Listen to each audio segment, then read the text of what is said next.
Hey, Pop, we'll start with Jeff McDonald from the Express News. Jeff, go ahead. Hey, Pop, they just told us that LaMarcus is not is out tonight. I was just wondering if you could give us an update on what is going on with him. LaMarcus is not with the team. He's healthy in that respect, but we've mutually agreed to work on some opportunities for him, and that'll be elsewhere. So he won't be with the team moving forward. He's been a great teammate. There's no problem there. We just think this is a win-win for both LaMarcus and for the club. So when an opportunity arises, that'll be up to management, his agent, that sort of thing. And we'll all move forward. Well, if he's moving on from here, could you just maybe reflect on what he's meant to the program the last 4 or 5 years or however long it's been? Well, as I said, he's been a great teammate. He's done everything we've asked. And at this point, just like to do something that will work for him as much as for our club, because he deserves that. Okay, thank you.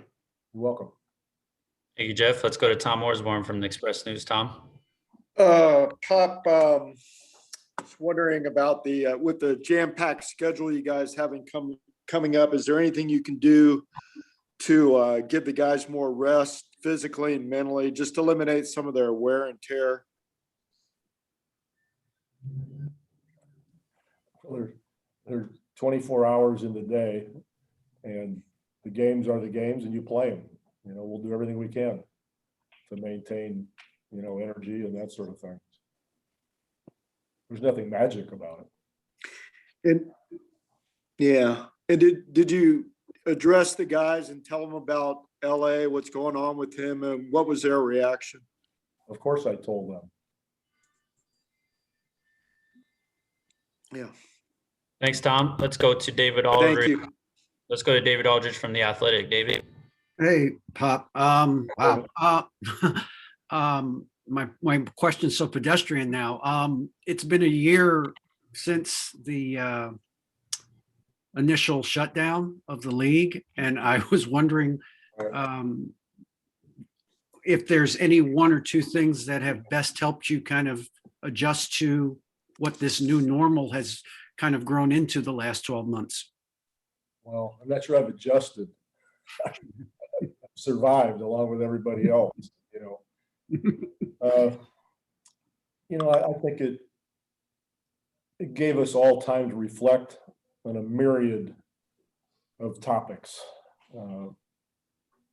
And probably one of the most obvious points would be that we realize how fortunate we are and how much misery there really is in the country. You've got a lot of time to look at the news and to read articles and read newspapers and read books, and it's constantly there. The virus has been with us amongst many other things over the last 4 years, and you realize the degree of just outright, whether it's injustice, whether it's poverty, which obviously is connected to injustice, but I mean, the care for our children, the situation of our migrant workers, our frontline workers, our police forces, our fire departments, the disadvantaged people who are oppressed.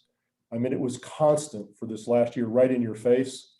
Yeah. And I got to say, it sounds odd, but it was a good thing in a horrific situation, because so much of that is just passed over and forgotten about because everybody's busy, and it hit everybody in the face. And the COVID showed how it disproportionately affects so many others.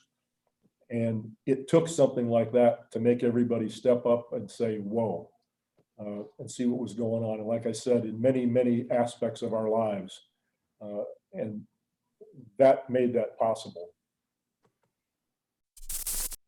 Thanks for watching ESPN on YouTube. For live streaming sports and premium content, subscribe to ESPN Plus.